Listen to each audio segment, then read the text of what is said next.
Assalamu alaikum. Third year students, translation department in this lecture. It is chapter 6, morphology. Please stay home and safe. Basic points related to morphology. In many languages, what appear to be a single form actually turns out to contain a large number of elements. What do you mean by that? That a word in itself can be the smallest unit element in a sentence, or it could be consisting of two or more than two elements. For example, the word teacher, you see it? It consists of teach plus er plus s. Each one of these is going to be called word-like elements. معلمون باللغة العربية consists of معلم plus واو نون related to جمع المذكر سالم. The same معلمات consists of معلم plus تاء التأنيث plus ألف تاء to indicate جمع المؤنث السالم.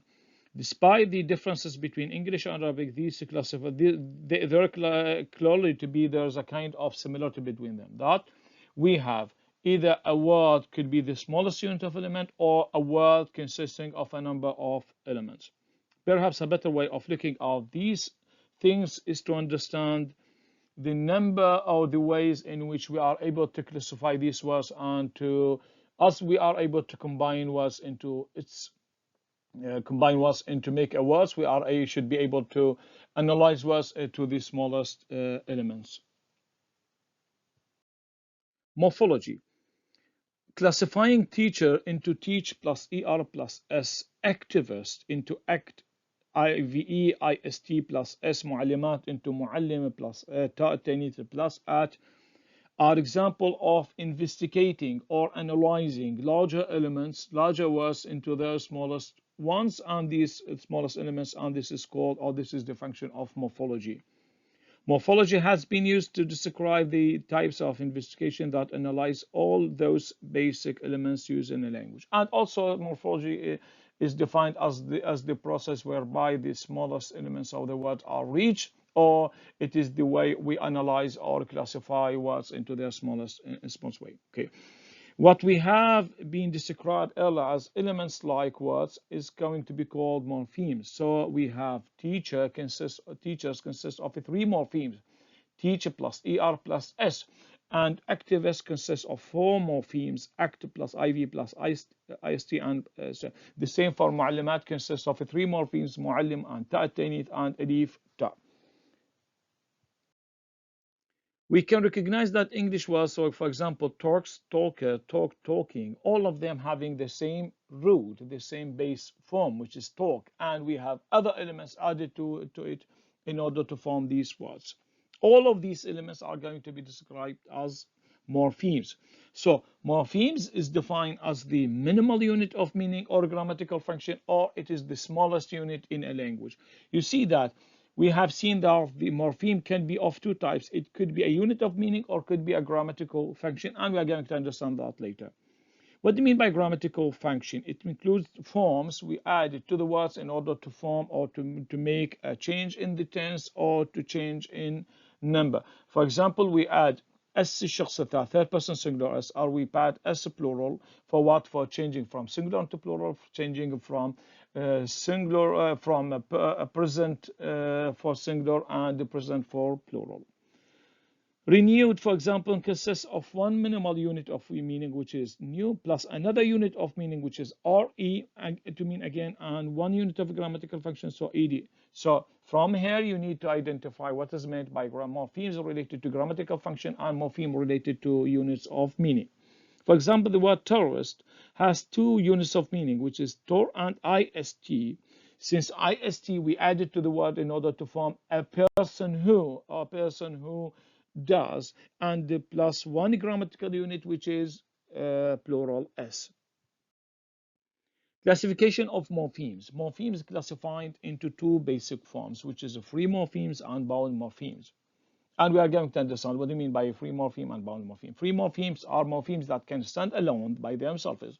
Bound morphemes, they can't stand alone by themselves. Therefore, they are going to be attached, accompanied other morphemes in order to form words.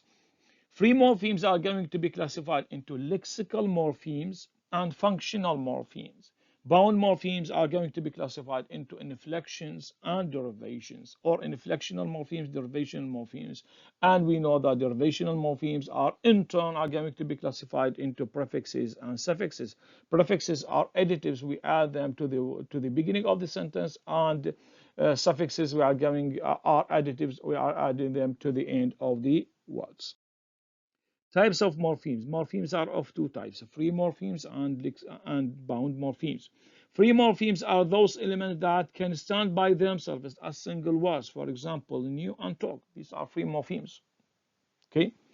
Bound morphemes are those forms that can't normally stand alone and are typically attached to other forms, to other morphemes. For example, R, E, I, S, T, E, D, S.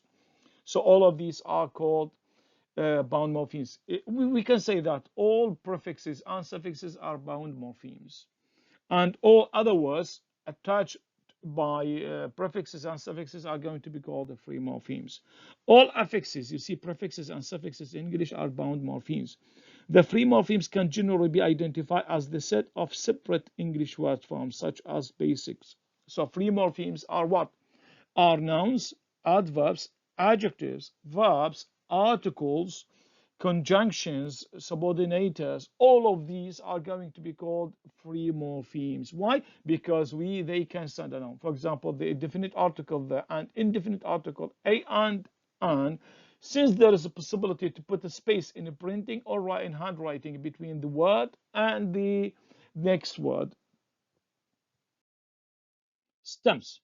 We said that there is a possibility of deriving a number of words from the word talk, like talks, talked, talker, talking, talked.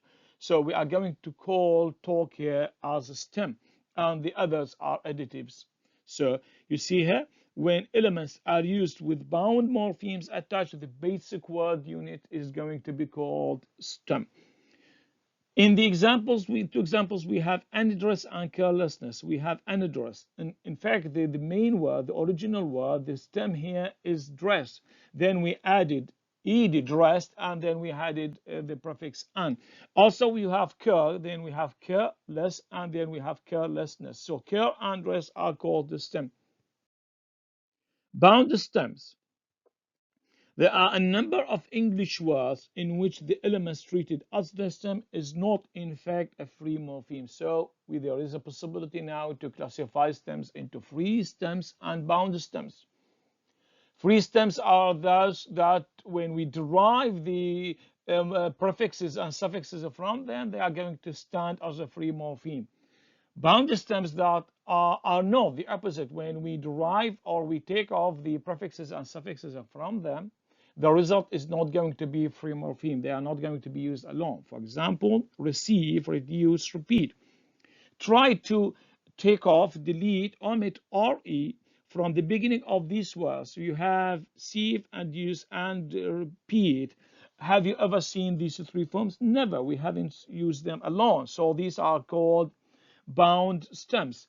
And in contrast to talk, talked, talkers, talking, talked, when we derive re, er, we derived s, we derived ed, derived ing from these words, we still have the stem talk, and it can stand alone. Therefore, talk is a free stem, whereas these three forms, sieve, use, and peat, are called bound stems. So you should think of what is the difference, how can you distinguish between bound stems and the free stems. Types of free morphemes. Two types of free morphemes we have in English. We have lexical morphemes and functional morphemes. Lexical morphemes are the set of ordinary words, nouns, verbs, adjectives, and adverbs that we think of them. And they have the possibility of reuse, in other words, by adding some prefixes or suffixes to them. For example, girl could be girls, man could be man, house could be houses, uh, sad could be sadly, could be sadness, longer, yellowed, opened, etc. So of these forms, since they have the possibility of be enlarged by adding prefixes or suffixes to them, so they are called open class of words. In contrast, we have function was, we have prepositions, we have pronouns, we have conjunctions, we have articles. These are free morphemes, but there is no possibility of adding any prefixes or suffixes to them. Therefore, they are called the closed class of words. So, what is the difference between free lexical morphemes and functional morphemes? Free lexical morphemes are those elements, that those free morphemes that we are able to enlarge them by adding suffixes or prefixes to them, whereas functional morphemes are free morphemes, but there is no possibility of adding any prefix or suffix to them. Types of bound morphemes. Two types of bound morphemes are stated. We have derivational morphemes and inflectional morphemes. Derivational morphemes are suffixes and prefixes. Those bound morphemes used to make new words. We add them, those prefixes and suffixes, when we add them to free morphemes or to other free morphemes or bound morphemes or to free stems or bound stems, where we are going to have a new word. Could be a new word with this with another meaning, or could be a new word with the same meaning but from different word grammatical category. For example, when we add sad, and we have, for example, sadness, when we add NESS to the word, still we have the same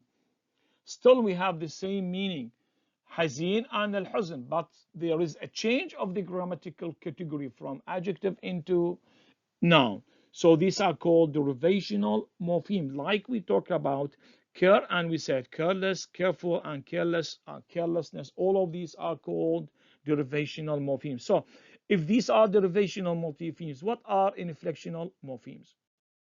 Inflectional morphemes are not used to are those suffixes, only suffixes that we are going to use to add to the words, but they are not going to be used to produce a new words, and they are not going to change the grammatical category of the words. This is the distinction between them. Number one, what are the differences between derivational morphemes and inflectional morphemes? When we add a prefix, derivational are prefixes, whereas inflectionals are not the prefixes. Derivational are suffixes and inflection are suffixes. But what is the difference between them? The difference is that when we add them, there is a possibility of changing, of having a new word or another grammatical category of the word. For inflectionals, no, the same category is going to be kept. In English, we have 8 inflectional morphemes, starting with S for possessive attached to gems. You see gem, and we have possessive S. We have a plural S, calls. We have third person singular S for studies, talks. ING for studying. We have ED for past tense. We have ED for past participle. Also, we have EN here, also possible. We have ER for comparative, and we have EST for superlative. So what is the difference between ER and more for comparative, EST and more for superlative? The difference is that ER and EST, these are called inflectional morphemes, whereas more and most are going to be called free morphemes. But they are, what kind of free morphemes? They are called functional free morphemes. Why? Because we are not going to add any prefix or suffix to these two words. Sequence of morphemes. Do morphemes have a specific sequence, or it is a matter of haphazard, a matter of random use, a random sequence? No. First, we have derivational morphemes attached to the word, and then we have inflectional morphemes. Think of teachers. When we add, are we going to add S for plural before ER, or ER before S, ER before S? Why? Because ER is a derivational morpheme, whereas S is an inflectional morpheme. In your slide, you have the teachers' wildness shocked the girls' parents. You see that we have derivational morphemes comes before inflectional morphemes. Problems of morphological description. If we have S for plural, what about the other forms of a plural form? If we have ED for past tense, what are the other forms of past tense? Because we have regular forms of a plural and we have irregular forms. The same, we have regular forms for past tense and we have irregular forms of past tense. So how can this be solved in terms of morphology? To be solved this problem, we have what we call morphs and allomorphs. We are going to say that the plural form in general, in its abstract sense, it is called morpheme or it is called morphs. And the different forms we are going to use in order to make a plural or to make past tense, these are called allomorphs. Why in coincidence or in harmony, what we have phones in phonology and we have allophones for the same sound. So we have morphs and we have allomorphs. Morphs are going to be called the abstract form of morphemes, and allomorphs are going to be the concrete forms of the morphemes. And this is clear. So what is a plural morpheme? Plural morpheme, in general, we have a plural means allomorph, but we have different forms to make a plural, and these are all of them are going to be called allomorphs. So what are the allomorphs or the plural morpheme? We have S regular for making plural. We have ES when the words are ending with a number of similar sounds like SX and CHSH. Basses, boxes, churches. We have sheep here. We are not going to change the form of the verb, but we are going to say sheep is for singular and sheep for the plural, and we are going to call this zero plural allomorph, zero plural allomorph. And then we have man, men, women, tooth, teeth, and etc. etc. These forms, and these are called vowel change plural allomorphs. So what are the possible allomorphs of the plural morpheme? We have four allomorphs of the plural morpheme. We have S plural, we have ES plural, we have zero plural for sheep, and we have vowel change for man and woman. What about past tense morpheme? Past tense morpheme, this is the allomorph, this is the abstract sense of the morpheme, but we have four different forms to make past tense in English, and these are called allomorphs of the past tense. And these are ed for regular form, when we want to make walked, talked, helped. We have ed for irregular to produce, for example, go, went. We have spend, spent. We have come, came. And we have ed for past tense to produce, especially be, when we have be. For example, was and were, since we have two forms, we are able to form two different forms of the past tense. And we have zero past tense when we have the same form used for present and for past, like put and cut. The same form is used. And that's all. Thank you very much.